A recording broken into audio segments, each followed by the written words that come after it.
Ok, bueno, ahí ya está. Bueno, entonces lo que vamos a ver, todo lo que les comenté antes en forma teórica, cómo aplicarlo en un caso de estudio. Lo vamos a ver acá y después vamos a correr el código. Bueno, esto es lo que vimos, ¿no? Entonces, el caso de estudio es este. Este es un caso de un trabajo que publicó Raúl Machiavelli. Raúl Machiavelli es un estadístico que es de Córdoba, pero se fue a vivir a Puerto Rico. Y la verdad que es un referente. Busquen los trabajos o las charlas de él y realmente hace cosas muy interesantes.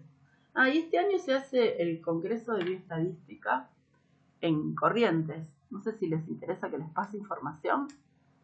Yo pertenezco a lo que se llama el Grupo Argentino de Bioestadística. Y todos los años hacemos una reunión. Y además pertenecemos a la International Biometric Society. Entonces, y este año la presidenta de la International Biometric Society es una chica argentina. Es una chica de... Espera, me voy a tomar un minuto para hacer un poco de proselitismo, ¿no? Si ustedes entran acá y buscan GAP, bueno, este es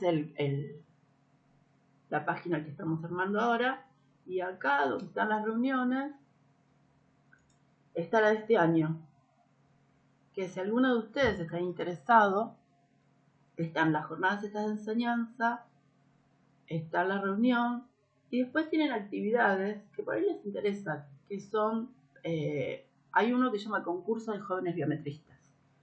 Entonces les van a dar una base de datos y después ustedes las presentan y pueden ganar premios. No sé cuáles son los premios.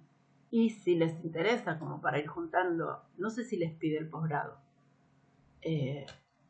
pueden presentar resúmenes.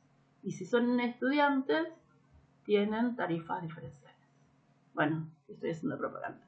Les voy a dejar el enlace de la página acá para que después ustedes, si quieren chusmearla y si quieren que los ayude con... quieren presentar algún trabajo o algo, me avisan. Bueno, ahí están. Estos son nuestros... Bueno, nada. Hice un poco de propaganda. Está bueno. Sí, en realidad lo que pasa es que lo que queremos es... porque existe lo que se llama la SAE, ¿no? Que es la Sociedad Argentina de Estadística. Pero los de la SAE son todos muy teóricos. Entonces los que formamos el Grupo Argentino de Biometría, por lo general no somos estadísticos de base. Somos o agrónomos o biólogos. Entonces nos interesa más la interpretación, la aplicación. O sea, si bien la teoría sí nos interesa y si bien estudiamos teoría, pero por lo general los trabajos. Y está bueno aprenderlo. Y este año además tiene la forma híbrida. O sea que si no pueden ir, también se va a transmitir a través de streaming. Así que, bueno, aprovechen, porque viene gente. Bueno, y uno de los que viene es Raúl Machiavelli, que la verdad es una persona que si alguna vez lo encuentran y tienen dudas sobre algún trabajo y le escriben, les contesta enseguida. Bueno, Gracias. entonces volvamos a este trabajo que yo se lo robé a él. Y bueno, es un pasto, ¿no? Que se llama... tiene un nombre, no me sale. Bueno, no importa. Es un pasto que crece en ciertas latitudes, en ciertas regiones, y lo que tiene de bueno es que resiste sequía. Entonces, lo que se lo quería hacer era ensayos para ver si se lo podía recomendar en lugares donde había sobrepastoreo, ¿no? Lugares de sequía. Y que son de baja y de poca fertilidad. Y así se llama, Braquicaria de... Ahí está, se llama John Palm. Bueno, es de Puerto Rico. Entonces, ¿en qué consistía el trabajo que hicieron? El ensayo, la idea era probar 5 sistemas de labranzas distintas. Entonces teníamos labranza mínima pero con herbicida, mínima con herbicida y arado de disco, labranza cero y labranza convencional. Entonces, estos serían los tratamientos. Acá, esto, ¿ustedes lo considerarían como un efecto fijo o como un efecto aleatorio?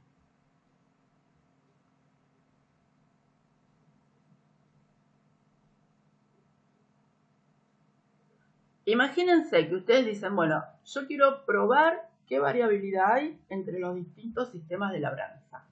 Entonces, de un listado, elijo 5 al azar. Esa sería una situación. Y la otra situación es, a mí me interesan este tipo de labranzas porque son las que voy a aplicar y quiero ver qué diferencias hay. En el primer caso, sería aleatorio. No hay tantos tipos de labranzas pero a mí sí me interesa en particular esto. Entonces, si voy a ajustar un modelo, este sería un efecto fijo, ¿sí? ¿Se entiende la diferencia entre cuando pongo un efecto fijo o no? A mí no suele ser tan intuitivo. Me cuesta. Es como que a vos lo que te interesa es calcular promedios. Acá a mí no me interesa saber si hay variabilidad. O sea, no me interesa la varianza que hay entre los distintos sistemas. Yo quiero estos específicos. En función de estos no voy a inferir a otros tipos de labranza. Okay. Distinto sería si hubiera muchos tipos de labranza distintos y yo digo, bueno, mira, en Argentina estoy diciendo cualquiera, 50 tipos de labranza distintas. ¿Son muy variables? Entonces elijo una muestra de sistemas, los pruebo y digo, no, mira, la verdad es que son todos iguales o son distintos en variabilidad. Entonces en nuestro modelo esto ya entraría como un efecto fijo. Pero, como el área experimental no era homogénea, lo que se hizo fue separarla en 3 sectores, en 3 bloques. Y lo que se analizó era la cobertura, porque lo que interesaba ver era la resistencia que tenía este pasto a sequía y pastoreo. Y una manera de medirlo era viendo cobertura. O sea, qué porcentaje de la parcela cubría este pasto. Estos bloques, a mí no me interesa el efecto de bloque, pero yo como investigadora sé que es distinto. Imagínense que el campo experimental tiene una pendiente. Entonces yo puedo asumir que en el bajo hay más humedad, que en la media loma la humedad es intermedia y que en el alto no. Entonces sé que va a afectar a la cobertura eso. Pero a mí me interesa saber qué diferencias hay entre el alto, el bajo y el campo en ese ensayo. No. Pero lo tengo que poner en el modelo, porque si no, ¿qué va a pasar si yo no pongo eso en el modelo? Si yo armo mi modelo directamente diciendo que la cobertura solamente depende del sistema de labranza que haya usado.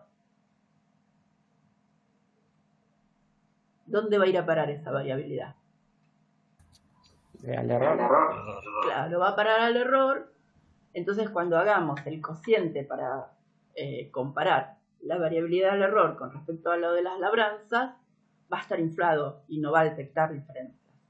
Entonces, por eso, todos los factores que nosotros tenemos registrados y medidos los ponemos en el modelo. Pero no sobre todos vamos a hacer hipótesis, sobre todos no nos interesan.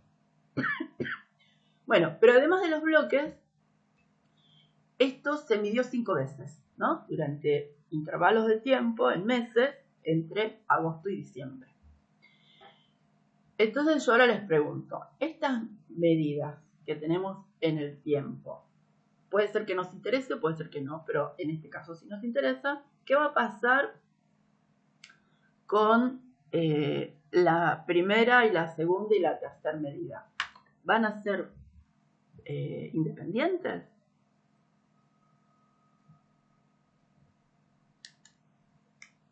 O sea, imagínense que ustedes fueron a medir una parcela que tenía muy poca cobertura en agosto. Cuando van en septiembre, bueno, comparada con la que tenía mucha cobertura, no van a esperar que explote y que la otra baje. O sea que va a depender en septiembre la cobertura de la que había en agosto, ¿no? Y en octubre, así, o sea, no son independientes los registros cuando yo estoy midiendo siempre sobre el mismo individuo. ¿Se entiende eso? O sea, la parcelita que tenía poca cobertura, bueno, puede ser que tenga más, y la que tenía mucho puede ser que tenga más, pero va a haber una relación. O sea, no es que va a ser totalmente independiente la medida de agosto de la de septiembre, de la de octubre, de la de noviembre, de diciembre. Entonces ahí eso lo tengo que tener en cuenta, que las medidas dentro de la misma parcela van a estar asociadas. Entonces acá tenemos, por un lado, efectos fijos, que son las labranzas, el efecto de bloque, que lo podemos tomar como un efecto aleatorio, y además vamos a tener una estructura de correlación. Entonces la idea es cómo podemos poner todas estas cosas en este modelo. ¿Sí? ¿Se entendió la estructura del ensayo? Bien. Entonces, como siempre, lo primero que hay que hacer son las estadísticas descriptivas, ¿no? ¿Se acuerdan que la idea de esto es ver cómo es la estructura de nuestros datos? Entonces, ¿qué es lo que tenemos que ver? Primero, la cobertura, que es nuestra variable respuesta, tiene que ser numérica. Y nos damos cuenta porque aparecen los estadísticos descriptivos, los de Tukey, ¿no? El mínimo, los cuantiles, la media, la mediana, que esos son los que hacen, después podemos hacer un boxplot. El bloque y el tratamiento son nuestros factores. Pero acá, como el bloque lo vamos a considerar como aleatorio, no nos importa, pero el tiempo sí va a ser otro factor. Entonces, si lo estamos leyendo como número, hay que decirle al soft que estemos usando, R o Infostat o otro. ¿Conocen el soft nuevo? Es el Nabure, que saqué Infostat. Bueno, después se los muestro. Infostat, bueno, esto es un paréntesis. Infostat depende de Conicor, es libre, en parte y parte pago. Pero ahora hay otra versión nueva que se llama Nabure. Bueno, después lo vemos. Que tiene una parte que es libre y otra no. Y que también la hizo el mismo grupo de Infostat. Bueno, entonces acá lo que tenemos que ver, si estos valores están dentro de la lógica, ¿no? Los valores de cobertura, los tiempos, las parcelas. Entonces, la otra parte es graficar. Porque siempre cuando graficamos, ya nos damos una idea de la tendencia que tienen los datos, podemos encontrar si hay valores fuera de tipo, y ver después si hay coherencia con lo que dio el análisis estadístico que con lo que vimos en los gráficos.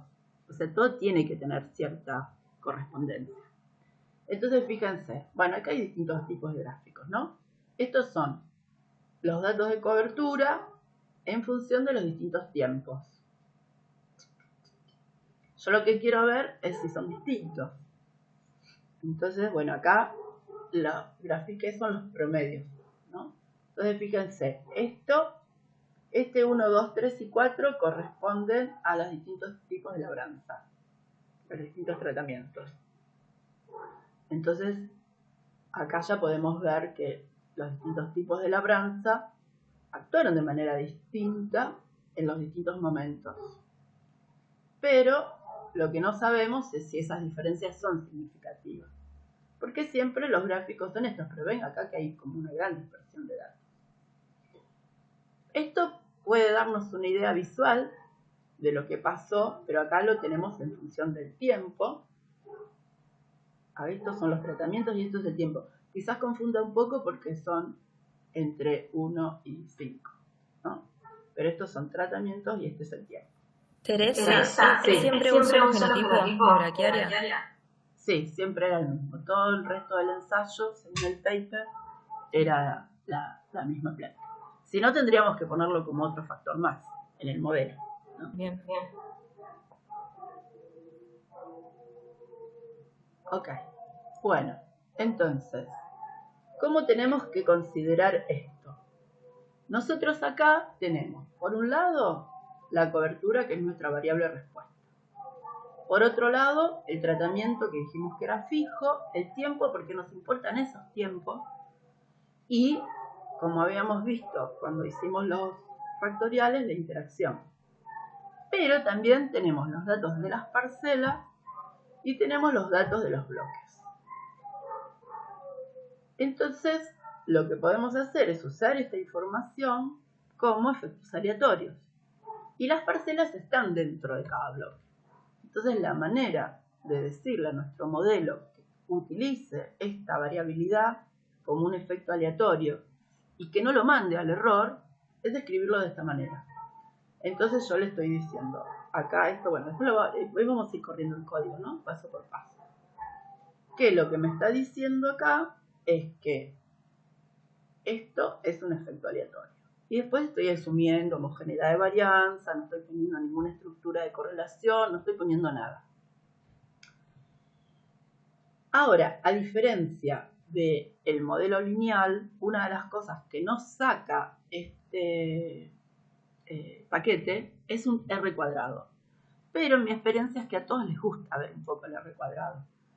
Pues lo que podemos hacer es una cosa que es esto, calcular un pseudo R cuadrado. El pseudo R cuadrado yo acá le estoy diciendo que tome al modelo y que lo correlacione, o sea, los datos del modelo los correlacione con el predicho. Entonces me dice cuánto se ajusta. Pero tengan en cuenta que esto es como una cosa muy exploratoria, ¿no? Sirve para comparar con otros modelos. Y bueno, esto, al elevarlo al cuadrado, lo que tenemos es lo que llamo un pseudo R cuadrado. Bien, esto es por mi experiencia de haber pasado en INTA, que yo hacía los informes para los investigadores, me decían, ¿y Teresa, y el R cuadrado? Y yo le decía, pero no estamos con una nova lineal, pero no podés algo. Bueno, investigando esto, pero siempre yo les decía, tengan cuidado con esto que es como orientativo. Bueno, y después, otra de las cosas que podemos usar cuando usamos modelos que lo que están haciendo es estimaciones de máxima verosimilitud, es el Akaike o el BIC. ¿Qué son el Akaike y el BIC? Son unos coeficientes que son cocientes de máxima verosimilitud. ¿Qué es lo que compara? El modelo nulo, o sea, el modelo sin ningún parámetro, con el modelo con los parámetros, ¿sí? Y dan un número. Ese número en sí mismo no tiene ninguna interpretación, sirve para comparar. Hay dos maneras de estimarlo, o sea, dos algoritmos distintos, y nos dan estos números. Así solo no nos dicen nada. Pero, ¿qué nos faltó poner en este modelo? Que habíamos dicho que estos datos sí tenían. La correlación de los cortes. Claro, o sea, estamos diciendo que los cortes son independientes, que lo que me dio en el primer corte, en la parcela 1, no me da ningún tipo de información sobre el segundo corte. Y eso es mentira, porque si esa parcela era pobre, tampoco voy a esperar que explote. Bueno, y después tampoco hicimos supuestos, ¿no? No sabemos si hay homogeneidad de varianza, nada. O sea que este sería como el modelo básico. Bueno, entonces vamos a ver qué podemos hacer. Fíjense, este es el gráfico de los residuales versus los predichos. Y lo que uno puede llegar a pensar acá, el predicho, en este caso es la cobertura, ¿no? Que a medida que aumenta la cobertura, ¿qué aumenta? La producción de forraje. Está bien, aumenta la producción de forraje, pero acá lo que estamos viendo son los residuales. Los residuales son la diferencia entre el valor observado y el valor predicho. Y para que estos se dispersen más, es porque hay más variabilidad entre los datos, ¿no? O sea que en los primeros cortes los datos parecen más homogéneos y a medida que va pasando el tiempo o que van cubriendo la planta, hay más dispersión. ¿Se acuerdan? Tipo la forma esa cónica? Uno podría pensar que está pasando eso, ¿o no? ¿No les gusta eso?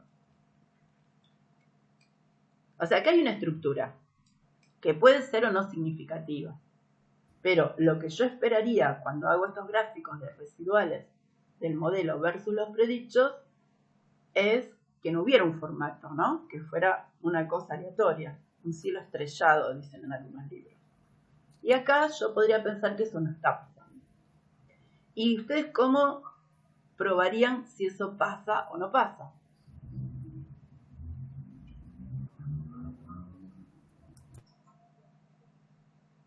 Cuando vimos los modelos con homogeneidad o heterogeneidad de varianza, ¿se acuerdan que decíamos, bueno, le vamos a decir al modelo que hay heterogeneidad de varianza? Y lo vamos a comparar con el que sí y con el que no. Bueno, entonces esa sería una de las opciones. Creen que perdí el mouse. Bueno, entonces, acá, ¿qué es lo que hice? Le puse que había una estructura de correlación en función del tiempo. Entonces usé esto, ¿no?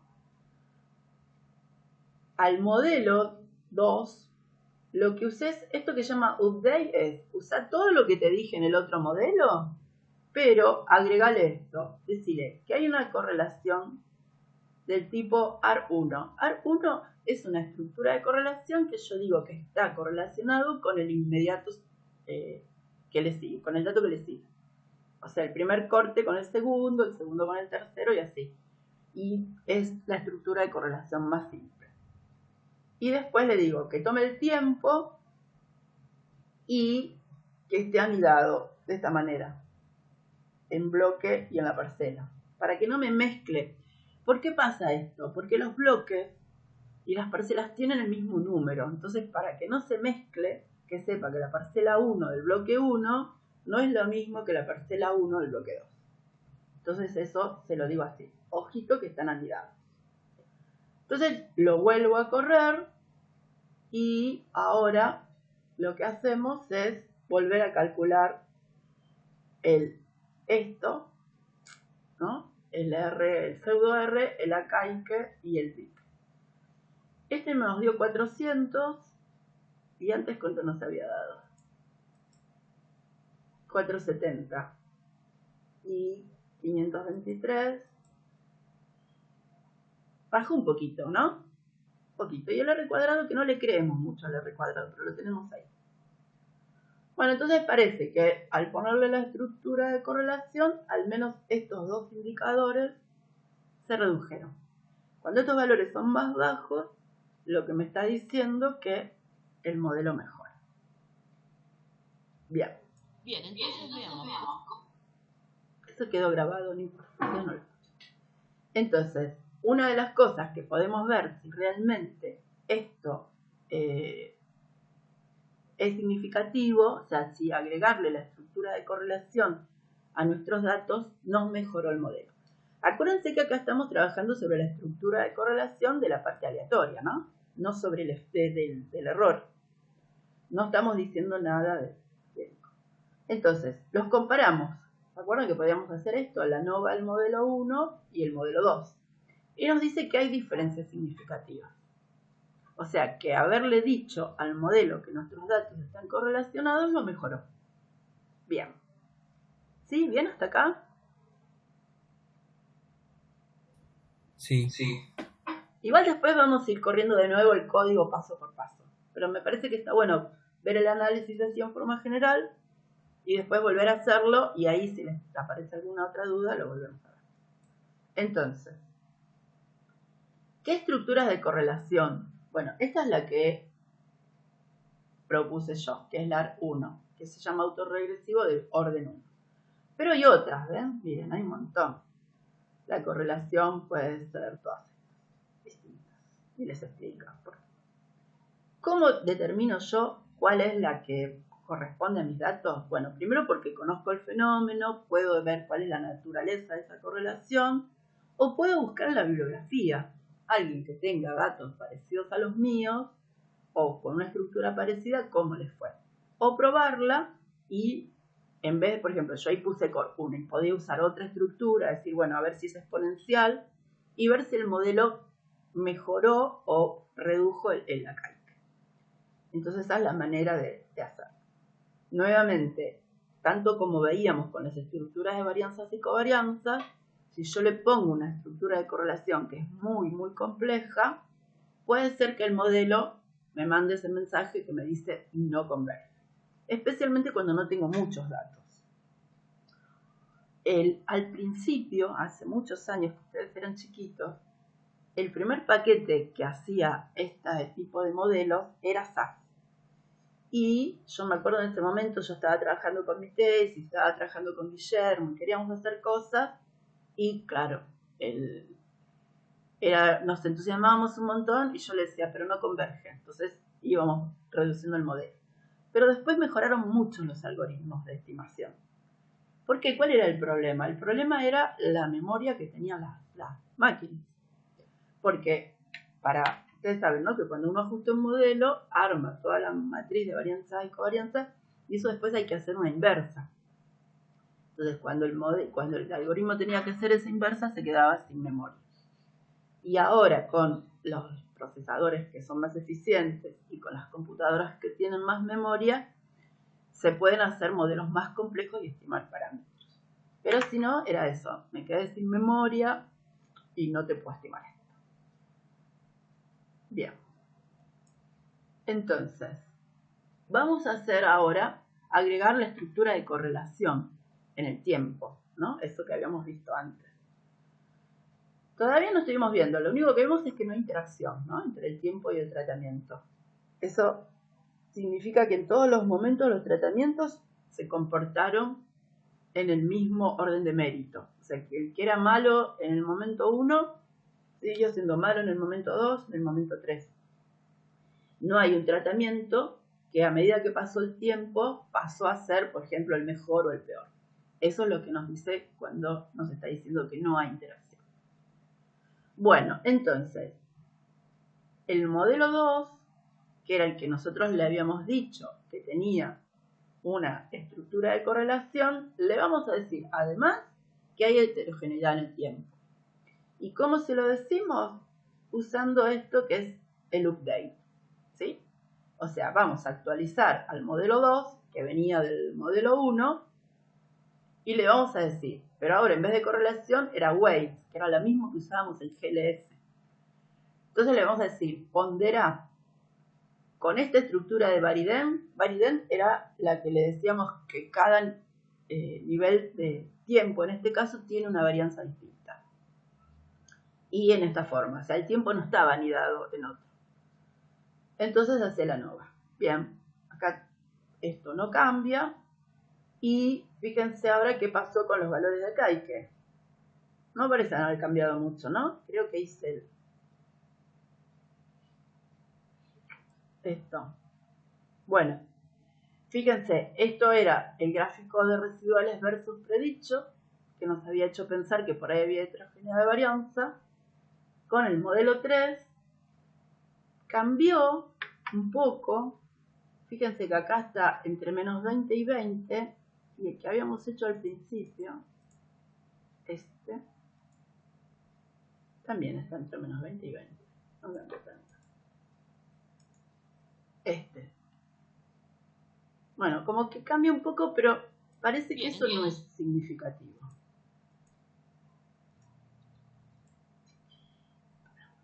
Me pasé. Bueno, entonces, a ver, en conclusión, ¿si hay heterogeneidad de varianza? No, porque nosotros le agregamos el comando sweight y no hay diferencia significativa. Lo único que encontramos era que era así importante agregarle la correlación. ¿Bien hasta acá? Bueno, vamos un pasito más. Un pasito más sería esto, que tenemos que ver también los supuestos, ¿no? Entonces, el supuesto de normalidad es importante porque el método de estimación de máxima verosimilitud asume o se cumple cuando se cumple el supuesto de normalidad. Bueno, entonces esto es otra manera. En vez de hacer el histograma, yo lo que puedo hacer es el gráfico de densidad de los residuales. Puedo hacer la prueba de Shapiro-Wilk, que me dice que no rechazo, y el QQ-plot, que tampoco parece tener grandes cosas. O sea que el supuesto de normalidad no nos da ningún problema. O sea que se cumple el supuesto de homogeneidad de varianza, porque cuando le dijimos que era heterogéneo nos dijo, mirá, no te cambio el modelo. pero no se cumplía el supuesto de independencia. Y sí se cumple de normalidad. Entonces ahora tenemos que hacer las pruebas de comparaciones múltiples. Bueno, ¿con qué modelo nos quedamos? Nos quedamos con el modelo 2. ¿Y qué vamos a probar? Como no hay interacción significativa, sí podemos ver qué pasa en los distintos tratamientos, o sea, en los distintos tipos de labores, y qué pasó en los distintos momentos, cuando hubo diferencias. Entonces, fíjense, acá, el tratamiento. La diferencia se da entre el 2 y el 5, que yo no me acuerdo de lo que son, pero si quieren lo miramos. Y los momentos, las diferencias del corte, se dan el primer corte con el resto. O sea que no hubo diferencias de cobertura. Acuérdense que lo estamos midiendo no es rendimiento, sino es cobertura. Porque el objetivo de poner esa pastura era que, como había sequía y todo eso, y había sobrepastoreo, que no se perdiera la cobertura. Bueno, entonces no hay diferencia. Y fíjense que lo que estamos usando es este, ¿no? El paquete EMIN, porque nuestro modelo está estimado con máxima verosimilitud. Si quisiéramos hacer el 2K con el modelo común, con el paquete común, no, porque no tenemos una suma de cuadrados convencional, o sea, no tenemos un cuadrado medio error. Acá estamos usando esto. Bueno, entonces, este es un ejemplo de, estamos usando modelos mixtos, pero estamos usando modelos mixtos sobre el bloque. El bloque es nuestro factor aleatorio, que entró en el modelo